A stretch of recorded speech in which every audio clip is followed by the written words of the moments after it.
সত্যি খুব মজা হয়েছে। নিজে রান্না করছি দেখে না, মেকওভারে কিন্তু কেউ বিটরুট খেতে চায় না একমাত্র আমি ছাড়া, কিন্তু আমার মনে হচ্ছে আজকে খাবো। তো এটা হচ্ছে বিটরুট, এই বিটরুটটা এসেছে আমার জন্য। এটা হচ্ছে কেরানীগঞ্জের খ্যাতের বিটরুট। তো আজকে কেকে মেকওভারে আইল্যাশ এক্সটেনশনের একটি ক্লায়েন্ট আসতেছে, তার মানে আবদার আমার কাছে যে সে আমার হাতের রান্না খেতে চায়, মানে বরাবর আমার হাতের রান্না পছন্দ করে।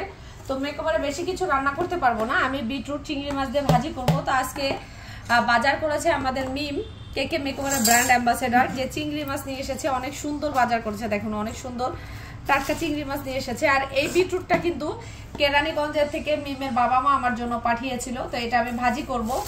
সাথে মিম নিয়ে এসেছে গাজর, এনেছে ডিম, ফ্রাইড রাইস করবো এই জন্য ডিম নিয়ে আসছে। সাথে একটি কাঁচা আম নিয়ে আসছে, এখানে আছে শসা, আছে আলু এবং সাথে লেবু এবং কাঁচামরিচও নিয়ে আসছে। আর এদিকে আমাদের মিম পেঁয়াজ এবং আলু ছেলা শুরু করে দিয়েছে। মিম না, পেঁয়াজ এবং আলু ছেলাছিলি কাজ শুরু করে দিয়েছে, কারণ কাটাকাটি স্বর্ণা করবে। আর সাথে বেগুন ভর্তার জন্য বেগুন নিয়ে আসছে।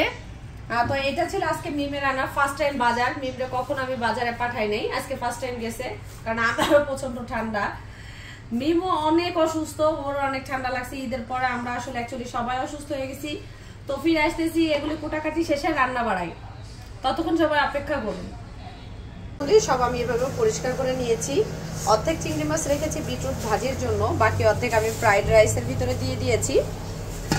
চালগুলি ধুয়ে স্বর্ণা রেখেছে, আর বাকি বিটরুট এভাবে কুচিয়ে রেখেছি, যেহেতু আমাদের চুলা একটাই। আর এই জন্য একটা খাবার শেষ হলে, রেসিপি শেষ হলে আর একটা রেসিপি আমরা শুরু করে দিব, চুলা যেহেতু একটাই। আর আমাদের ক্লায়েন্ট যে আমাদের হাতে রান্না খেতে চেয়েছে, উনি আসবে বিকালে। তো অলরেডি বিকালের আগে আমার খাবার আলহামদুলিল্লাহ শেষ হয়ে যাবে। আমি সালাদ কেটে রেডি করে ফেলেছি, যেটা হচ্ছে গাজর, শসা, পেঁয়াজ, কাঁচামরিচ এবং লেবু।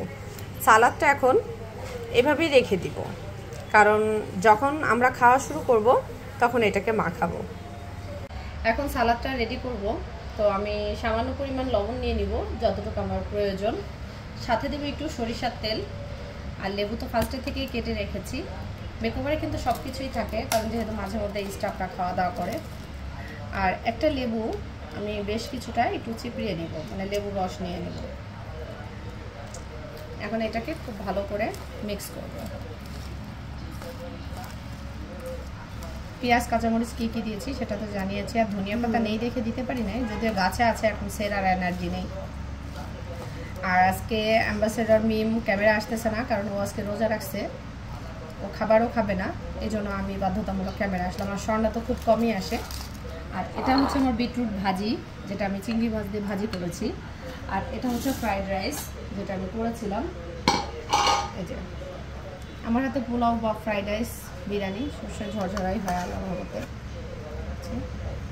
এখনও আমাদের ক্লায়েন্ট আসেনি, তো এটাই আয়োজন ছিল ক্লায়েন্টের জন্য, যেহেতু আমার হাতে খাবার খেতে চেয়েছে। আমি মেকওভারে এর থেকে বেশি আর কি করতে পারি।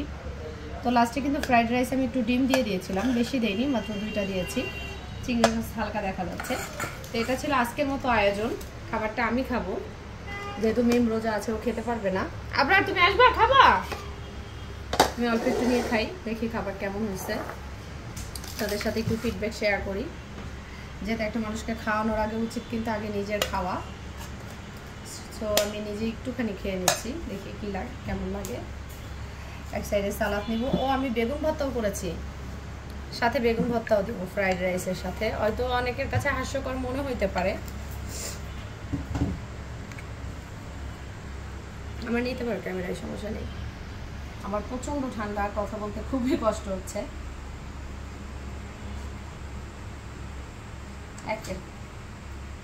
সত্যি খুব মজা হয়েছে। নিজে রান্না করছি দেখে না, মেকওভারে কিন্তু কেউ বিটরুট খেতে চায় না একমাত্র আমি ছাড়া, কিন্তু আমার মনে হচ্ছে আজকে খাবে সবাই। তো আজকের মতো বিদায় নিচ্ছি এখানে, দেখা হবে পরবর্তী নেক্সট কোনো ভিডিওতে। ততদিন সবাই সুস্থ থাকুন, ভালো থাকুন।